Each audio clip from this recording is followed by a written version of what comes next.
This episode is sponsored by Wacom, Wacom.com.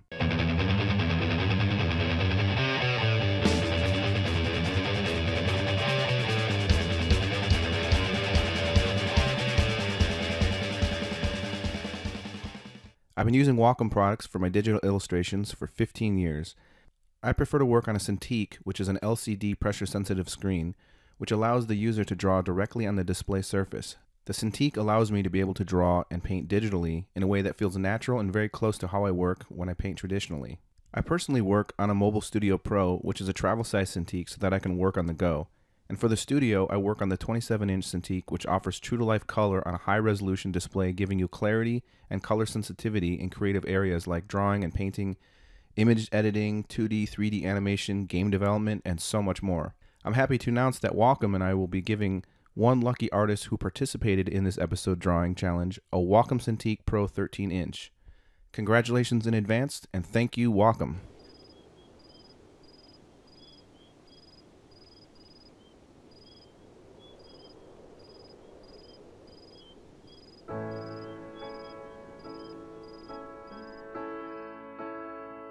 I'm fucking crazy. You know that it's true.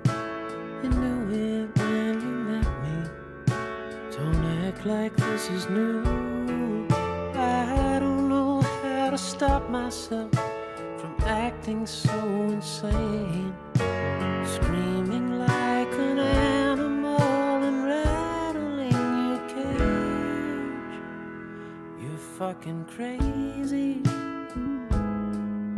You make me so mad. Some days you seem so happy. Some days you get so sad. I never know from one moment to the next who you're gonna be. Sometimes I think you may be even crazier than me. We're fucking crazy. Crazy in love. You make me want to tear the world in two. I have lost touch with reality. There's nothing I can do. 'Cause you are fucking crazy, and I am fucking crazy about you.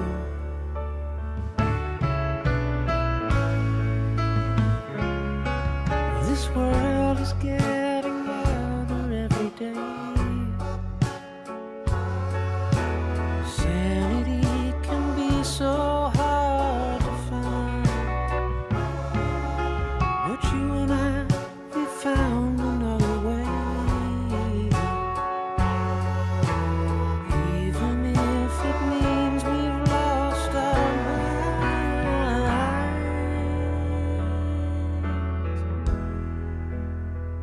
We're fucking crazy. Crazy in love. You make me want to tear the world in two. I have lost touch with reality. There's nothing I can do. 'Cause you are fucking crazy. I guess I am fucking crazy.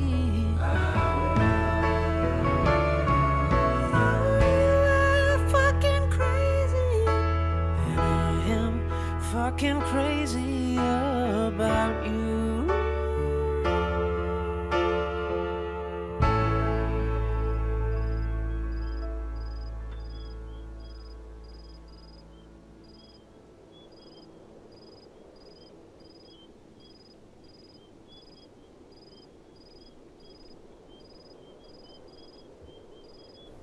Hey everybody, welcome to another episode of Face the Truth.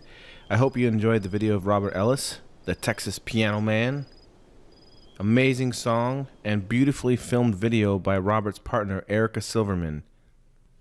I had the most amazing experience that day when Robert and I talked. He invited me to his green room in Chicago at the Old Town Folk Music and Arts School. And I don't remember the exact title, but you can Google it. All right. But we had a great time, and he invited me to the green room, and it was a great time. It was a great experience. Robert is one of the sweetest people I've ever met. I've hung out with him a couple times now, but genuinely, he is such a talented and hilarious person.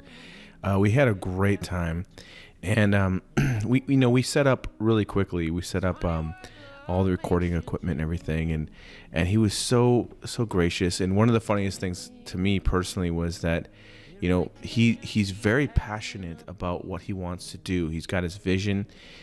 He knows what he wants with his art and his you know his vision for what he sees this record to be and everything. And trust me, folks, I've heard the record. It's really, really good. I'm probably actually one of the only people that have heard it at this point. He told me that himself, and it's a really good record. It doesn't come out until Valentine's in February, and you got to go out and get it. I'm telling you right now, it's a great record. The thing about Robert that's amazing is this: he's a seriously talented musician. The songwriting, you know, vocals and lyrics aside, the music at its the basics of the music just in itself, it's just so damn good. It's so good. And then when you start taking in the lyrics and the humor, you know, there's a lot of seriousness in the lyrics, but there's also a lot of humor, which is really, really, really important. Okay, but besides the lyrics and the humor, there's a seriousness because the music is so epic. It's almost there's almost like an orchestra in a way. It's very, very epic. It's hard to explain exactly. If you like Elton John, if you like Queen, there's definitely a lot of that I personally hear in there, but it's a little bit more than that. Robert he's a very talented musician. He hears he hears so much with his music. He's tapping into something that's so energetic, but he's controlling it in a way where, you know, you're enjoying the music so much, and the lyrics are touching you, but at the same time there's a sense of humor that kind of brings you to a different place where you're just like, oh man, this makes me feel so good. And you know what? That's how Robert made me feel when I hung out with him that day in the green room. We had a really good time, and Robert, back to what I was saying before, you know, he was like, are you filming this? Are we gonna film this? And I was like, yeah, that's the idea, bud. And he said, oh, okay, well, you know, can I put on my outfit? You know, so he went and he put on his outfit. You know, he had to get the white cowboy hat and the white tuxedo and everything. And you know what? It's because he's trying to present to everybody this awesome new art project, and that just right there shows you his dedication to what he's doing, and I respect that a great deal. I totally understood what he's doing, and the only reason I'm sharing that with you right now is because this whole thing is about reality. You know, I want to show everybody the reality of what it takes to be an artist, what it means to make it, and what we're doing right now. For any artist out there right now, you know, it's not a joke. You know, there's ups and downs, and you know, and Robert, as talented as he is, you know, he's focused. You know, he's got a mission, and he's trying to show you his art. And let me just tell you this. We had such a great time. He is one of the sweetest people I've met. He is so kind, and he's so funny. I think you're gonna find it entertaining. I hope you do, anyways. But like we spend, I think, most of the time this podcast just laughing because we had a lot of fun together. And Robert's laugh is infectious, and he's such a talented person. He really inspires me. He blows me away. I think that, you know, the one thing, about this entire experience, hanging out with him, was that I found out just from talking to him, he is a very, very focused but humble person who really cares about his craft. He really cares about his passion. And he teaches on the side. He teaches guitar lessons, which Jesus, if anybody wants to learn how to play guitar, this is the guy, man. He is insane. He's such a good guitar player. But the guy has so much passion and so much love for the art that he's creating. And I just hope that anybody else that's listening to this will just be inspired by the amazing Robert Ellis. His record is coming out. It's the Texas Piano Man. I knew him before this for being this amazing guitar player. His guitar playing is insane. He's done several records before. He's toured for years. He's just it's amazing. I mean, how many times can I say insane? But his record, the Texas Piano Man, is coming out in February, and you got to pick it up. It's amazing. I've heard the whole thing. It's actually one of my favorite records. I can't wait to have it on vinyl. I like to listen to my music on vinyl. But you've got to check it out. His website is texaspianoman.com. And it's an awesome website. You can get t-shirts, you can get it whatever you want there. It's amazing. But here's the thing. After I did my talk with Robert, we hung out for a little bit and everything else.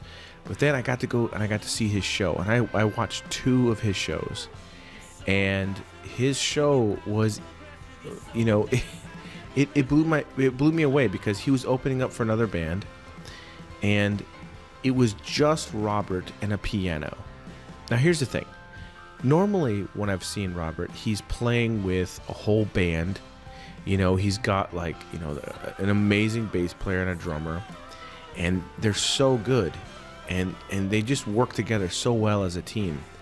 This was the first time I ever saw him play live, where it was just him and a piano in a full crowd full of people. And Robert was so hilarious.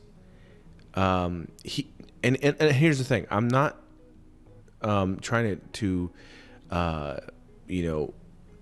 say that his music is it's just funny. You gotta listen to it. It's funny. No, his music is serious. Okay, but Robert commands the audience. He's got this way about commanding the audience that's just impressive. He's so funny. He's so genuine. And everyone is just engaged, and they're just hanging on the next word that he's going to say. And I was so engaged. I was so entertained. I was just, his timing. Let me put it this way: Joe Rogan could take Robert Ellis on tour as an opener, and it would make Joe Rogan even bigger than he is right now. And I'm not even fucking joking about that. He is so goddamn talented and so funny. If you ever get a chance to see Robert Ellis live, you have to go. You have to do this. And I am just honored and so excited that I was able to chat with him and hang out with him. And I hope that you guys enjoy our conversation. So without further ado, Mr. Robert Ellis. Okay, cool. We're rolling. Rolling. All right. So, hey, man, first of all, thank you for doing this. This is pretty awesome. I mean, I know you're super busy. This is like, you're on tour. You have 2 shows today, which I can't wait to see. Yeah. And you're letting me do this little goofy recording. So thank you for that. Yeah, we're in the green room at the venue. Yeah, where's all the wine and the it's very disappointing. Most of it got drank last night. So, how long is this tour, by the way? You came from Texas, and you're now in freezing Chicago. This one's like 2 weeks. It hasn't been that bad. I think I left December, end of November, early December, and then I'll be back by the 14th. So around 14 days, you know. That's good. So you don't have time to mail off Christmas gifts and. As soon as I get home, close. I have a huge trip to the post office planned. Yeah. But stuff like that is really tough. Like being on the road, I actually had to get Erica to mail me a bunch of merchandise that I'm going to mail tomorrow from Chicago. Because it's just like if I wanted to because people ordering online exactly, and you have to, okay. And it's stuff that I like signed, so it has to come from me. But if I wait till the 15th when I get home, they're not going to get it. Make it for Christmas. Yeah. That's the whole reason they bought it. That's crazy. So you've got this new record coming out that is awesome. I've gotten to hear, I think, most of it. I don't know if I got the whole thing. That's the whole thing, yeah. Oh, okay. You're the only one. Well, that's awesome. I've been listening to it nonstop. And, for these kind of things, it's very cliche for me to be like, it's the best thing I've ever heard, dude, and kiss your ass and stuff like that. Yeah. But in all seriousness, I've heard a lot of things that you've done. The Travelers that you did with Corey and with Johnny Fritz that's one of my favorite records too. I love listening to that just because I know you guys. Yeah. And that's not the only reason, but when you know certain people and you start to like even appreciate a little bit more what they're actually doing. Yeah. And how genuine you guys are. The one thing I like about that record is that it's like all your own personalities are coming in there, and like it's in like I love Johnny's the last record that he did, and when he comes in, it's like, oh man, this fits. This could be on his record, and then totally. So it's like this really great collaboration between all of you. But this Texas Piano Man, it's like. To be honest, like I wasn't quite sure. I saw you play in Evanston a few months back, and it was awesome. But I wasn't expecting. I guess the record has such a huge, almost orchestrated feel to it. Yeah. That was bigger than what I thought it was going to be like. I don't know if that makes sense, but just like the production on it, the songs, the writing, it's really, really fucking good. Fuck yeah, thank you. I mean, there's so many songs, like every single song on there I love. My daughter, she loves the passive aggressive. She just loves that song. Oh, that's awesome.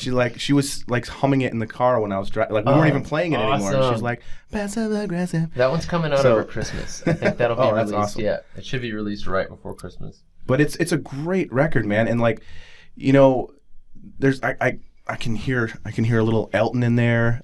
Some Freddie Mercury in certain areas. Just like the way that you pull your vocals with the changes in the piano. Yeah. And it's solid, man. And Thank you. My favorite song is the Nobody Smokes Anymore song. Yeah. It's probably one of the most genius things in the world. Someone's writing about how sad they are that it's not cool to smoke anymore. And fuck you guys, I'm gonna look cool in pictures because I'm smoking. and it's and I love how passionate you are in the song. That's the best part about it is it's got sort of a parody kind of spoof feel to it, but it's not a joke. I mean, this is some quality songwriting. Thank you. Singing about something really silly. Yeah. It's fantastic. It's like there is an element of delivering the story with the character like fully. Like it is a joke, but it's also serious. Yeah. You know what I mean? Like you have to because it does bother you. Yeah, totally. It should bother everybody. Yeah. A little bit. Like getting old is not easy. Yeah. And a lot of the things that we took for granted when we were 21 years old, like now we have to think more critically about, and that's a bummer. That's it sucks. We can't just eat whatever we want and get wasted every day and smoke cigarettes and. Yeah, it's not fair, man. And I don't know. There's a little bit of like that song implies that there's some outside force, that is like imposing this on you, that it's not cool to smoke in society anymore. But I kind of mean that, and I kind of also just mean like as you get older, things are tough. I don't want to smoke cigarettes because I want to stick around. Yeah. Yeah, it's interesting, man. We can, we're gonna talk about a bunch of other stuff, but I want to get in right away and show you some drawings, Let's dig into these drawings, because I've got a lot of awesome fans out there who got really excited about drawing you. Oh, that's awesome. So I thought, are we gonna start with what are we gonna start with? So this first one here is, I got a list here. So there's a lot of people. This first one is by Paul Hodgson, and this is more of a well, you tell me what you think. Whoa! What is that? That's amazing. This is genius. This is super cool. It seems like he took a lot of I don't know what pictures you posted. You posted just like some, just like the ones that of you and what you're wearing now, basically. Yeah, totally. It's so cool. You guys can probably see it on the screen, but he made this he made me into the shape of Texas, which is basically what I'm trying to do figuratively anyway with this character. So. And then here's the next one. Wow. This one is by Kostas Papatheodoro. I'm really messing up that name, but I'm sorry. But this is by Kostas. Do you think this is? How did they paint this? That is a digital painting. It's all painting. Like drawn and painted on probably a Cintiq or something like that. It's and awesome. It's all drawn and painted just like how you would normally do it, but you draw on the actual screen. Yeah. You can zoom in by double tapping if you want to look at some of the detail and stuff. But he did a really awesome job. That's crazy. It's super realistic. Mm-hmm. But I mean, the difference in those two is amazing. There's people's interpretation of the same thing is so crazy. Okay, I'll slide over to the next one, which this is the one. Now this is done by my brother, and what's crazy about this to me is that my brother, I know that he can draw, but I haven't seen him draw for years. And 20 minutes after I shared the pictures of you, he sends me this. And the thing that he was most excited about was that he drew it with a SpongeBob SquarePants pencil. But I look horrible in this rendering. And not because of, no offense to your brother, but it's not very flattering. It does look like I'm sort of making a farty face. Well, he said that the crease in your forehead there, he was like, it's like you got like a canyon there. Yeah. He was very touched by, and he thought it was cool leaving the cowboy hat off and just like it just silhouettes there or whatever. That's really cool. So. Oh, that's awesome. But we'll take a break and we'll look at some more in a little bit. This is amazing. So back to talking about the record a little bit. Do you when is the full record going to be released? Valentine's Day, February 14th. Yeah. Okay. Man, gotta wait that long. Yeah, that's a long time. I'll be releasing a song in December, and then 2 songs in January, and then the full record comes out in February. It's gonna sneak up on you. It's not that far away. Oh, I know. You know what I mean? Yeah, time is a splash. Yeah, as they say.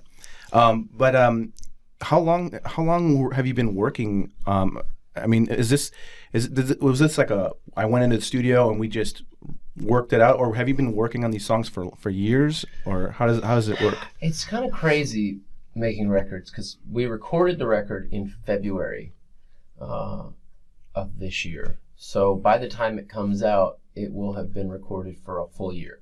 Wow. And then before that, the writing process probably was around 6 months to a year. Mm-hmm. I think the earliest song from this record was probably a year before that. So by the time you get the record out, sometimes it's like the culmination of 2 years of work. And then it just sort of comes out and it's over. You know what I mean? Like there's all this buildup towards this event. And I mean, I used to play in bands for years. I've recorded on lots of records, so I understand the recording process. Yeah. I was in punk rock bands, and we recorded. We wrote our songs. Maybe it took like a couple months. Yeah. And then we just went in for a week and just got them down.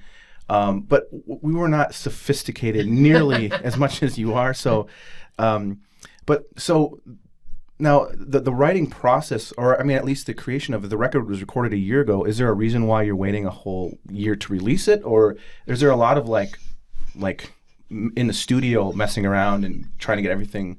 Well, there's a lot of just sort of barriers between actually putting the record out, some of which are business related and some of which are part of the process. So like you record the record, we probably spent 2 weeks in the studio to make the record, to do all the recording, and then mixing probably took another month off and on. You know, usually you want to give yourself a little window to step away from the material so that you can hear it with fresh ears when you mix, and then you send it off to get mastered. And then once you have a mastered thing, then you get artwork.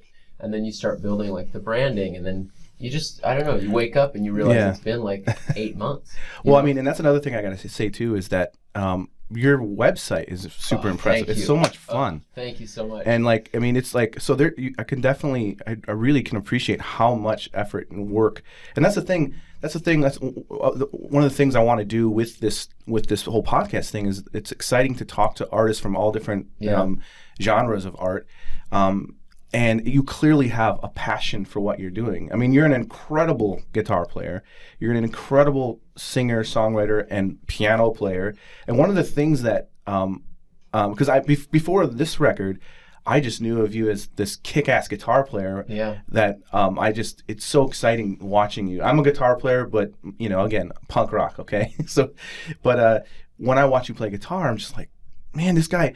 You sing with your guitar in a way that looks effortless, and it's like you can almost hear talking, like words almost.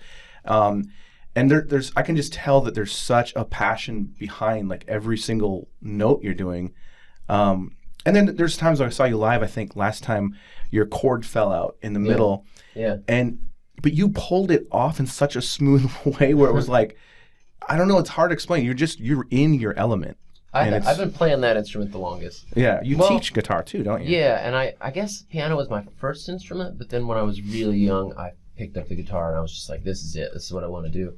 And then the return to the piano has been like just a really interesting exercise. Maybe like 2 or 3 years ago, I just was like, oh, what have I been doing? Yeah. I should have been practicing piano this whole time. They just have different sort of like voices and tendencies, and they make you write differently, and I don't know. They have like a different spirit as an instrument, you know? That brings me to another question that I had was, so for this Texas Piano Man record, what was the, like, I mean, were you just one day like, man, I should just do a piano record? And like, I mean, what was the, because it's such a great idea. And again, the whole package just works. It's so good. Thank you. I really just wanted to make a classic Piano Man record. Like I was really listening to a bunch of Billy Joel and Queen and like that sort of stuff, and I just got to thinking like there aren't really any piano men anymore. You know, like where are they? There's not like a new class of like people that lead a rock band with a piano, and it's like this really powerful instrument to lead a rock band with. Yeah. And I just started thinking like, I want to make a piano record. I want to make a Piano Man record, and then. You know, I'm from Texas, and a large part of my career has been, I guess, in the folk Americana country sort of vein. And, you know, there's not really any... As an artist, you often are, like, just fighting being boxed in at all times, you know? And every time I read an article that said, like, the Texan country songwriter, I was just like, God damn it, don't fucking write that. And so I feel like I spent much of my career, like, running from that sort of thing. And then with this piano record, I don't know, I sort of was like, you know what, fuck it. I am from Texas, and I've never heard of this before. It's never been done. I've never heard of a piano man from Texas. Yeah. You know, and it was just like, oh, this is like a new sort of take on something that is familiar, and made me more comfortable, I guess, like owning and embracing the sort of Texas or country elements of it, you know? Yeah. I don't think people are going to listen to this record and say, this is country music. Yeah, you know, and my favorite thing about what you sent me, and I hope the order is what it's correct. Okay, yeah, should be, is the fact that this Texas Piano Man, with the way that you've marketed it, the way you're dressed on the cover, and just the title alone, and then the first thing that comes on is we're fucking crazy. Yeah. It's just like so like perfect. Oh, thank you. Like it just hits you right away, and you're like, oh my gosh, I'm gonna love this record. That's a bold choice. Yes, because here's the thing: you've obviously got a really good sense of humor, and having you take the music very seriously. You take the songwriting seriously. Your ability with playing piano and singing and playing guitar and you composing it and the rest of the musicians in your band and everything. Yeah. But adding that humor to it shows people that it makes it more I guess fulfilling for me personally, because you're not taking it so serious where like I'm the Texas piano man. Totally, yeah. Or actually it'd be more like I'm the Texas piano man. I feel the same way. I mean, it's like, I don't want to fucking be so serious all the time. It's more fun for me. It's more fulfilling for me to go out there and have fun every night. And at the end of the day, I'm in fucking show business. It's entertainment. That's exactly. You know what I mean? Like, that's a way better way than my long way around it. Is that it's clearly great entertainment. Yeah, that's what I want it to be. I want it to be fun, and at times it's deadly serious. At times there's subject matter in the record that's like pretty heavy and somber, but there's always like a wink and there's always a smile. And I don't know. My favorite art is always art that's like inclusive. Mm-hmm. Not exclusive. Like I don't tend to gravitate towards stuff that says, you are not cool enough for this. Yeah. I tend to like stuff that's like, everyone come in here and let's be a part of this together. Yeah, exactly. Speaking of art and interpretations, let's show you a couple more images here. So this one here is actually done by a friend of mine from Austria. His name is Bernd Ertel. I'm not exactly sure how you say his last name, but Bernd's an awesome artist from Austria. And this one's done, I believe, in like blue color pencil. Wow. This is awesome. I want to post all these. Yeah, I can send them to you. Yeah, you gotta send them to me. This is so cool. And this one is by Gabby Correa. I think that one I saw last week. Someone posted it? I think they tagged me in it. Yeah. They're not supposed to do that. I know. You guys are ruining this. You guys keep it secret. Keep it secret. Keep it safe. God damn. This one is by Jawank Wei or Wah. Some pretty good exaggeration there. Yeah. God. Who you kind of remind me of in this is Owen Wilson's brother, Luke Wilson. Luke Wilson, a little bit. Or Squidward from. How do you decide? So, like, when you make a painting like this, or when you do a portrait of somebody, how do you make the decisions which features to exaggerate? Because in some of your work, I'm like really struck by the emotional things that happen when you exaggerate weird features of someone's face, and I wonder how you make those decisions. Like, well, I mean, for me personally, it's all about capturing the essence and the feeling of the person. Mm-hmm. I'm not a believer in, when I do the caricature work, I'm not a believer in there's just one thing about that person. Oh, the Obama's got big ears. No, everything works together. It's like a puzzle, and there's a reaction for every action, basically. So if you're exaggerating, someone's got more of a prominent nose, you don't just give them a nose. All the features have to change to make that work. Accordingly, yeah. So some people have a very small space between their nose and their mouth, and they have a really big chin. Some people have a big space from their nose and mouth and a little chin. Some people have just a giant forehead, So, but all those, it's not just, give the guy a giant forehead. Yeah. But for me, picture it this way. Let's just say Pixar's doing a short film, and they're going to make you a character in the film. So if I was going to design that and try to capture your feeling, I would try to do it in a way where it completely captures your essence from every angle. Like if I could take that character and turn it at any degree, it's gonna still look like you, feel like you. That's what I try to do. Yeah. Like I'm not into exaggerating where it's not necessary. Yeah. Sometimes the exaggeration is subtle. Sometimes it can be extreme, just depending on what you're doing. Yeah, I mean, that drawing you sent me of Jamal Khashoggi. Oh. No, it's okay. It's Can we not talk about it? No, it's fine. It's just hasn't been released yet. Yeah. But that's fine. Well, it might be. It might be by then. But anyway, you can ask me. I was just saying to you the other day, like, I really appreciated, considering the subject matter. Yeah. Like, it's really just a really pretty photorealistic rendering of him, and I thought that was a really cool choice. You know, there's not a lot of exaggeration. Well, no, see, it's different. It depends on what the client is, like who I'm working for. Yeah. Like for that particular piece, you know, they want a really realistic depiction of him.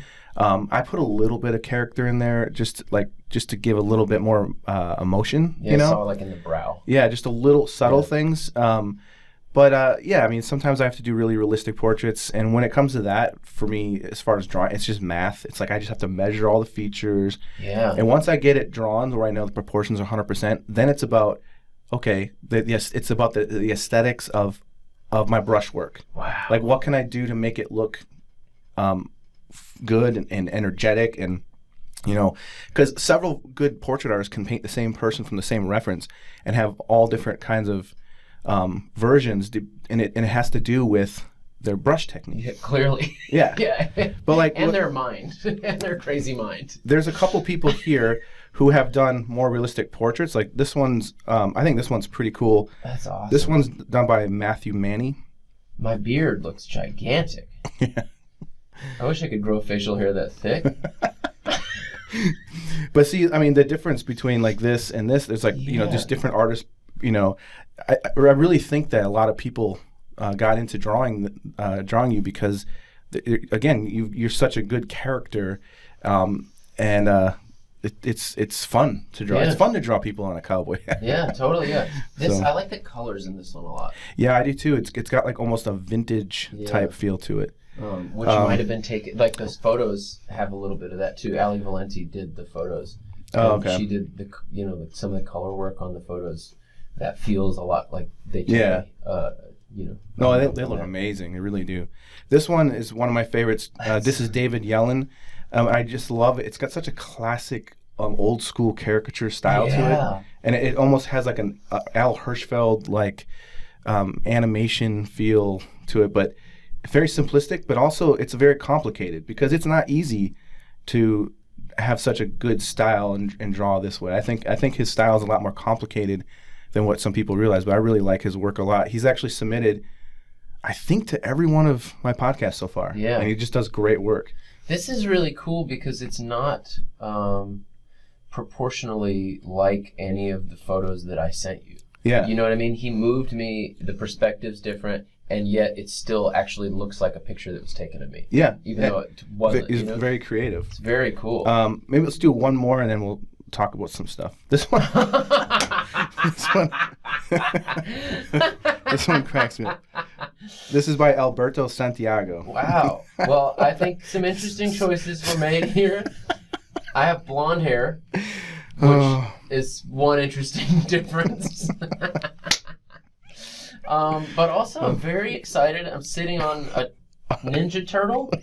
Is that a Ninja Turtle? It's got a red, I think it's Raphael. I think you're sitting on Raphael. But it's like as if Raphael was just a regular turtle with a bandana. It's so good. That's fucking awesome. That's good. That's very cool. So that's when I saw that one, it just cracked me up right away. What do you think when these people like?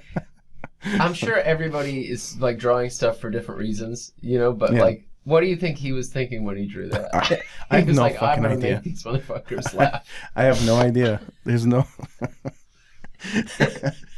I don't like I think some people have intentions like you know I want to do like a really good caricature that's super realistic or a portrait, and then other people want to have fun and maybe make you laugh a little bit. But some people probably just get stoned and just do it, and then they're just like done and they move on. I don't know why he's sitting on a turtle. I was stoned. So baked when I drew that. It has to be. I should ask him. Yeah. Like, hey. That's awesome. Oh my gosh. Oh, thank you for drawing that. Yeah. That's amazing. There's a bunch more, but we'll talk about them later. There was something I wanted to talk to you about that I thought about yesterday. Let me just think. Basically, I wanted to just talk a little bit about how all of this started. Like when you were a kid, were you always playing music? Like how young were you when you started, and did you? I know that you've played with a lot of bands, you've toured with a lot of bands. Because I looked at your Wikipedia. No, that's not why. Which is fucked up also. Yeah. Like it's so outdated. Like Wikipedia. I actually didn't look at it. Don't look at it. Somebody sent me a link the other day because I have a few friends who, I don't know how it works, but they'll go on and edit my Wikipedia page to say funny things. Like I don't even know. Like, I don't know that much about Wikipedia that you can even do that. I think anyone can go on and edit it, but there's like a board who certifies that stuff is true. Someone wrote me, that one of the people that drew you wrote me and said, so he plays for the Alabama Shakes, and I was like, I don't think he ever has. No, I have toured with them. Yeah, maybe that's what they thought. The internet is crazy. Yeah. I mean, people have written all sorts of shit. Also, journalists can be very lazy, and I'll do interviews and I'll get it back, or like my mom will text me sometimes and be like, I read this interview, like, why did you say this or that? I'm like, I didn't say that. They totally just took what I said out of context. Yeah. Somebody wrote somewhere that my father was a preacher, which is not true. Like not, like, I don't know. People are just so weird. So anything that's on the internet is probably a little suspect. Yeah. Fake news. How, so... Man, speaking of the Alabama Shakes, though, that is pretty cool that you toured with them. I like a couple years ago, our friend Corey Chisel threw a New Year's party in Nashville, and he invited us to go, so we went, and there was like Jack White showed up for a little bit, and it was only like 50 people there, and we're all just, that we had like a little microbrewery showed up, and we're just all these bands, just people just jamming and rocking out, and all of a sudden, and like I said, there's only like 50 people there. Yeah. All of a sudden, Brittany shows up, and her band gets up there and plays her heart out. That's as awesome. If it's like for a giant show. I mean, she broke, like by the end of the show, like all the guitar strings were just shredded, and it was someone else's guitar. And I remember it was some guy that played in the band before, and he was like, "What the hell?" Yeah. Like I'm surprised. I wouldn't be surprised if there was blood all over it, but she just. I mean, I was in shock. I'm like, oh my gosh, this is and they didn't play any Alabama Shake songs. Was it at Corey's house? No, it was at Corey's, I think where Buddy Jackson has like that shed thing. Yeah, that place is awesome. And she just went crazy, and I was like, this is nuts. That's super cool. No Alabama Shake songs. It was all like kind of like rockabilly punk rock type stuff, and she killed it. Yeah. And we were just like, what did we just witness? Happy New Year. That's awesome. But well, back to your question. Yeah. You said, how did this all start? Yeah, when did you start with everything? Well, probably similar to you. You said your father was a painter. Mm-hmm. Yeah, he's an artist, yeah. Yeah, my mother is a piano player. And so, like, from the time I was just a baby, I was around piano. And I started learning to play when I was super young. She used to teach piano lessons, like, in the room next to me. And so it's just always been a part of my life, like... I don't know, like it was kind of a different thing in my family. I feel like it was a community sort of exercise, like group exercise. It didn't feel like a thing. I don't know, I've been thinking about this a lot. I have friends who play music, and their kids maybe don't end up taking to music. But I think when you grow up a certain way, it's just always kind of a part of your community. It's a part of your day-to-day life, You don't play music to perform. You play music because it's a way of, like, having conversation with the people around you. Yeah, it's a language. Yeah, exactly. And, like, my uncle played bluegrass guitar. My mom played piano. Like, every single family event, there were always people playing music and sitting around. Do you guys ever... Like today, do you guys ever get together and just kind of jam out at family events and stuff? I love to play with my mom. That's awesome. Yeah, I mean, whenever I go home. What about your dad that's the preacher? Does he play anything? That's so good.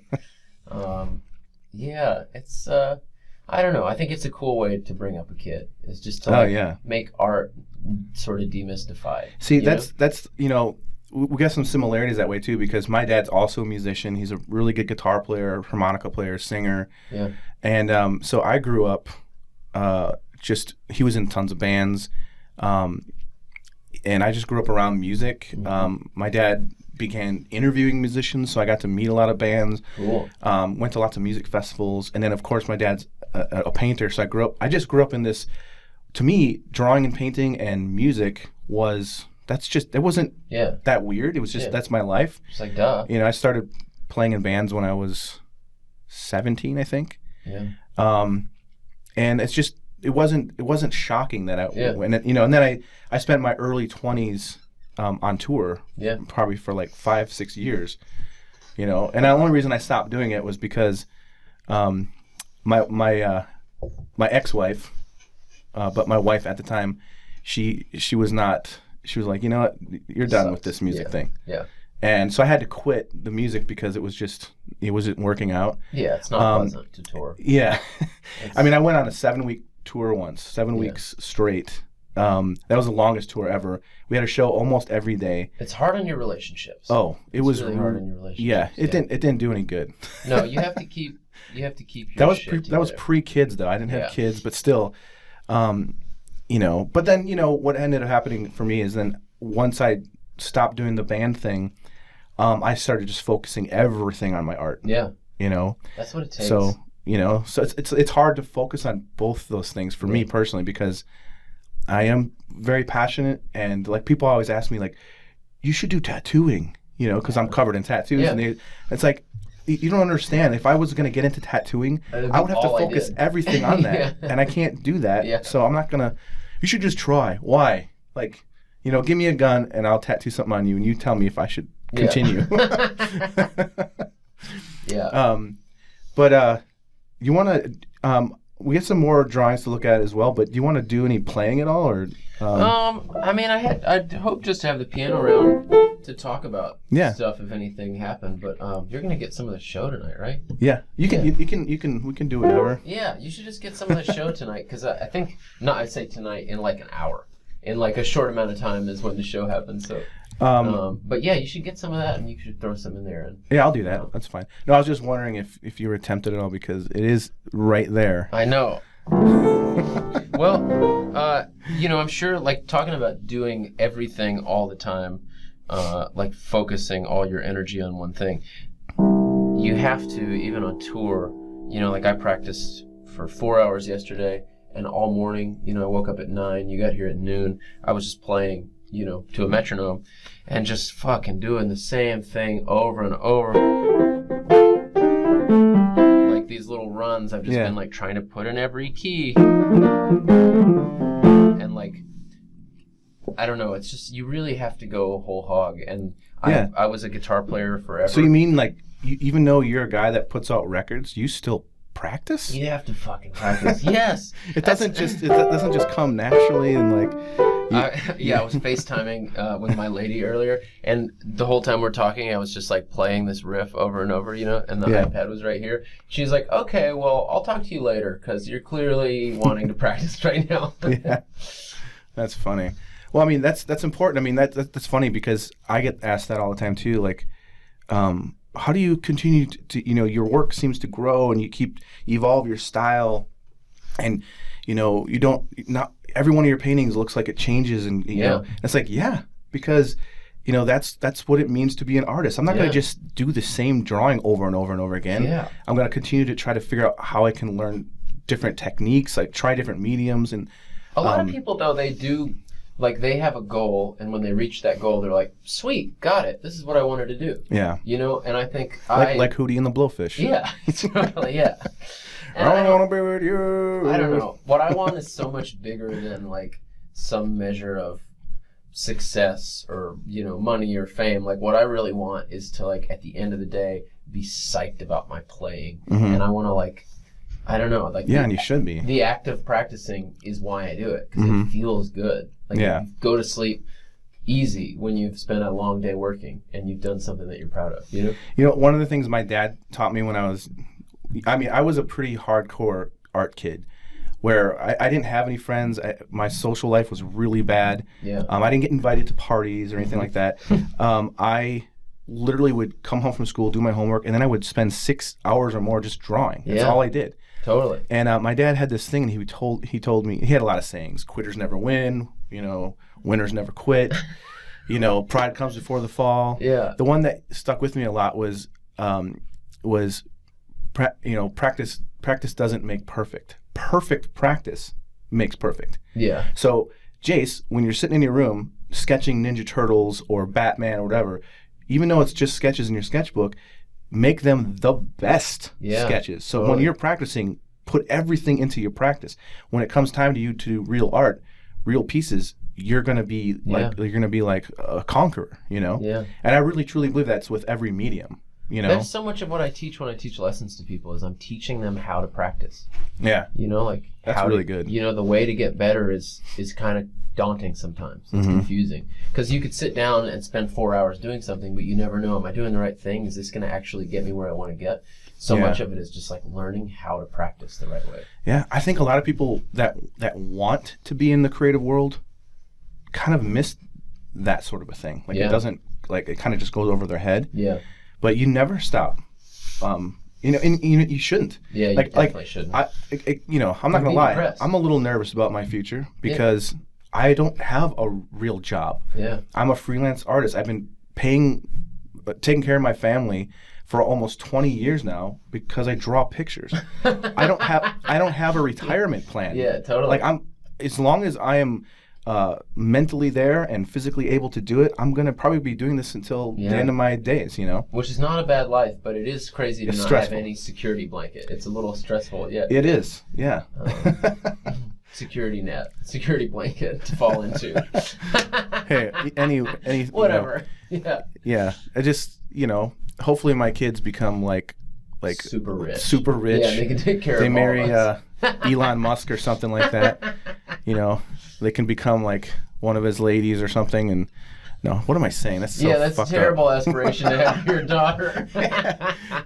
Marry a billionaire so that you can take care of Dad. and get me a Tesla while you're at it. Yeah, he's gonna keep drawing little pictures and. Yeah, I'm still using crayons. So we got a lot more drawings. Yeah, let's keep going. Let's do a couple more drawings. Wow. This one is by Rebecca Tassin. It's so interesting. I mean, it looks like me in the sense that I'm wearing the white hat and the tux and everything, but the proportions of the face, like if I saw that drawing, I wouldn't think, oh, that's me. You know what I mean? There's stuff about the face that it's just, it's really interesting. This one also reminds me a little bit of Luke Wilson. Yeah, maybe you guys are related or something. Maybe we have something that I've never. Can you say, wow, wow? This one is by Amir Malkosh. Wow. I really like the color in this one. Me too. It's like it really pushed the color a lot. He also made me seem a lot happier than some of the other ones. Yeah. Maybe isn't it interesting? Sadness. Like, because none of these people like know you. Yeah, maybe totally. some of them looked you up, and but like, it's interesting. Like, someone, I got a little story. I'm not gonna. Yeah. I don't want to go too much with it, but I can't name names because I wouldn't want to hurt my friend's feelings. But a certain person, artist friend of mine that I respect, really talented artist, did a painting for a certain publication, a very big publication, of a band, the Raconteurs. And I thought the illustration was actually really cool. I liked it. I understood the style and his aesthetics, and I thought it was pretty cool looking. But years later, I actually met Patrick, the drummer. Yeah. And I was hanging out with him, and it was really kind of a surreal thing because I'm a really big fan of Brendan Benson and Jack White and that whole, the Raconteurs and everything. So when I couldn't believe I was meeting him and hanging out with him, and he was such a genuine, cool dude. And he was like, hey, he's like, dude, I've been wanting to meet you forever. I'm a huge fan of your work. And I was like, what? Get out of here. And he turns his phone on. He starts flipping. He's got lots of my artwork on his phone. I'm like, That's what? Awesome. So that was crazy. But anyways, I'm talking to him, and he starts asking me like, hey, man, like, when you do paintings for Rolling Stone and stuff like that, do you ever get feedback from the bands? Do you like, or when you paint it, do you think about the fact that the band is going to see that? And I was like, I mean, I'm not worried about it. It's like I know, like when I paint Donald Trump for different political things, I know he's probably for sure going to see it, and that actually gives me a lot of fuel. Yeah. Like, it makes me more excited to work on it because I know he's going to see it, and I want him to be like, you know, like, what did he do to me? Oh my God, you know. Yeah. I want him to get pissed off, and it's fun. When I did Obama, I knew that Obama was going to see my stuff. But of course, if I paint something for Rolling Stone, most likely the band is excited that they're being reviewed and they're going to see the art. Yeah. And he says to me, he's like, yeah, you know, really, like, we were like pretty bummed, we were pretty sad when we saw this illustration, you know, of us. We just were like, but it was just kind of funny how he like his perspective of the artwork was, I almost felt like he didn't get it. Yeah. He didn't understand the aesthetics, and I was like, oh, I actually really like that piece. And he was like, yeah, it just we kind of just were like, what, why, like, you know, like you know what I'm saying, like, yeah. So it's interesting as a you know, person that someone like all these people have painted you, like, I kind of understand a little bit where all of these people are coming from. Yeah, totally. But it's interesting, like, you're seeing these for the first time. Yeah. And like it's got to be a little bit strange in a way. I don't know. I think that's a weird impulse to think that you can control what's out in the world. Or how someone sees. Exactly, or how someone sees, and that you should have some say in that. Like the idea that I should be able to get pre-approval on Rolling Stone article. You know what I mean? Like, that's an insane prospect. Yeah. And, you know, beyond that, like, I feel like, okay, you can control certain elements of the way you're perceived. You know, the way that people think of you and the way that they view you. You can control elements by the way you act, the way you carry yourself, and you know, fucking wearing the white tuxedo and the hat. If you notice, every single drawing has threads of a character that is like very thought out in it. Yeah. But beyond that, like, you can't control how much sadness someone sees in your eyes. You know what I mean? Like, that could be like a projection of where they are in their life, and I don't know, and things maybe that you didn't even know about yourself. That's why it's so cool. That's why it's, I don't know. Yeah, I mean, it is you know, I find it really interesting to, like, just, you know, as an artist, watching other artists online draw certain people, you know, like, especially political and that kind of thing, because it's like, oh, weird, that I never would have thought of drawing him that way, but that actually works, you know, or, whoa, that missed it big time, you know what I mean? So it is interesting. I like that one a lot. This one has a lot of character to it that I think is really, I really like the character in this one, the feeling in this one. I do too. This one is by Tomas Madasi. Were these all digital paintings, or well, except for the pencil sketch you showed me? I mean, this one's digital. Yeah. Most of them are digital, I think. This is crazy. I think there's 2 or 3 that were pencil. So cool. He added an earring, which is cool. That's funny. Yeah. I didn't even notice that till now. Yeah. But I like how your head has like a very 3-dimensional feel to it. Like it does look like you could turn the head around, and it's pretty funny. This one, this one is very. Oh shit! This is fucking This is by awesome. Ivor Tosic. Wow. Tosic. I mean, this is just. This is another one that cracked me up as soon as I saw it. It's old me turning into new me, which is really amazing. Oh my god! Wow! And what is this style? It's very caricatured. Yeah, very much caricature. There's like a glow behind everything, though. Yeah. You know what I mean? Like, he's very good rendering style. I mean, if you zoom in on it, you know, it's pretty good rendering. Yeah. So it's amazing that a lot of these people spent this much time. It's fucking awesome. Yeah. Wow. But like I said, I'll email all these to you. Please do. With their email addresses in case you wanted to, like, say, hey, dude, this is cool. Awesome. This one, this is a friend of mine from Poland, Kate Oleska, and I think she actually lives in England now. But she last minute she was like, hey, is there still time to do this? And she did it like really quick in an afternoon just so she could get it on. Wow. But I like the style of this one a lot. It's pretty cool. Me too. Very moody. Yeah. Man, that's crazy. How is this one done? This is a digital painting as well, digital sketch. If you zoom in on it, you can see, Yeah. a lot of it's very suggested, but really good job. So cool. And there's only a few more, so we might as well just look at the rest of them. Blast through them. Yeah, I don't know how long we've talked. I'm sure we're getting. We can look at this one is by Jason Jones. I believe he's in England as well too. That's pretty cool.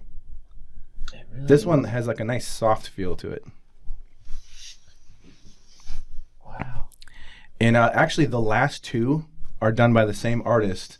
His name is Ivan Aginko, and he sent 2 of them, which I thought was pretty cool. So this one, it's an interesting style. Again, kind of cartoony. Yeah.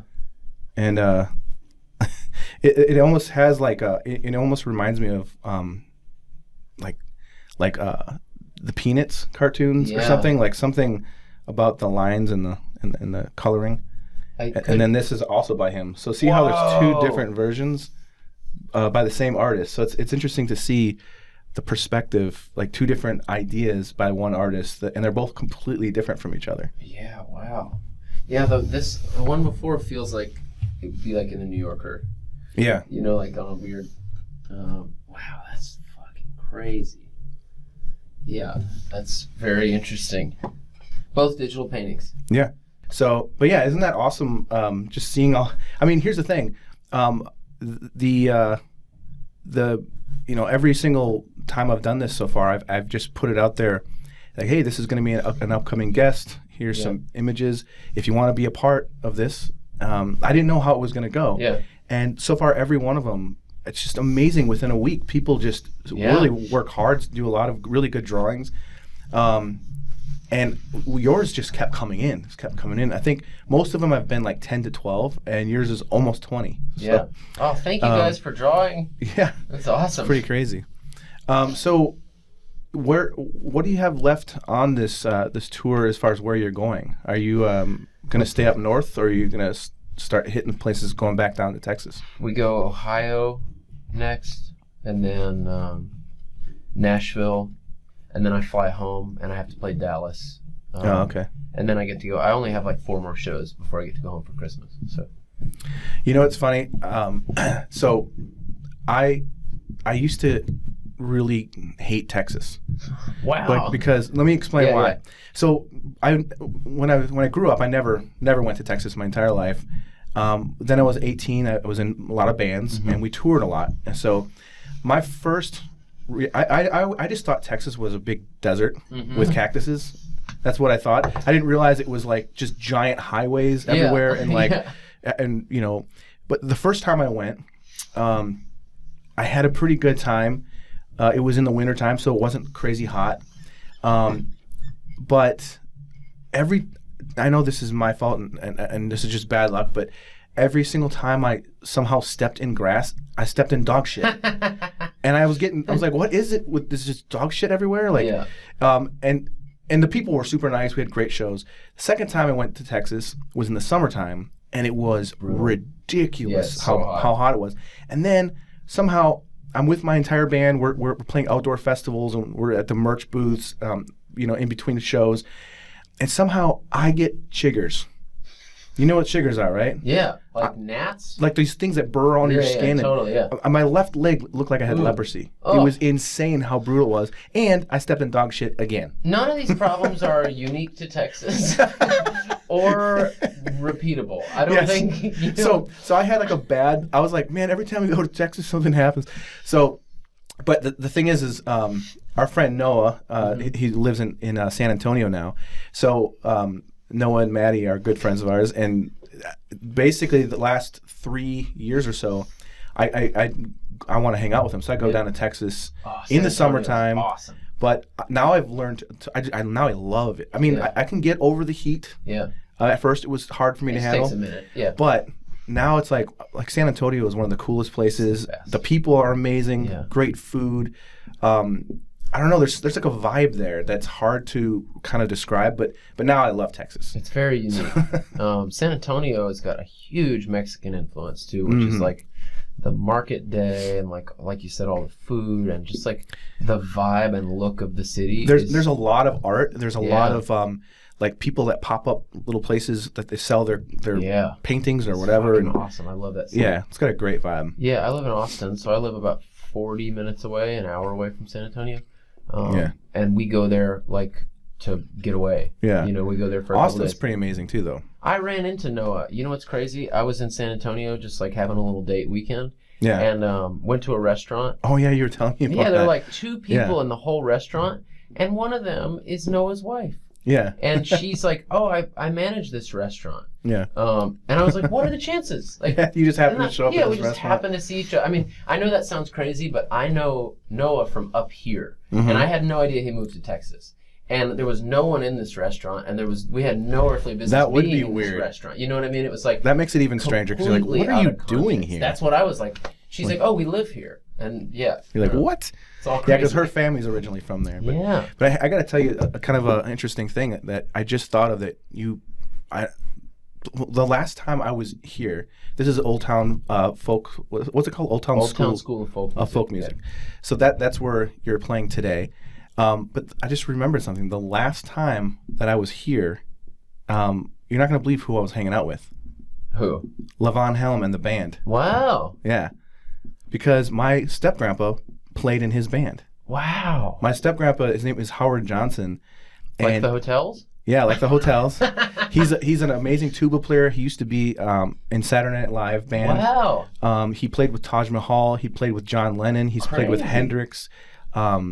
He's on so many records you wouldn't even believe it. He played in the band. Wow. He played with Dylan.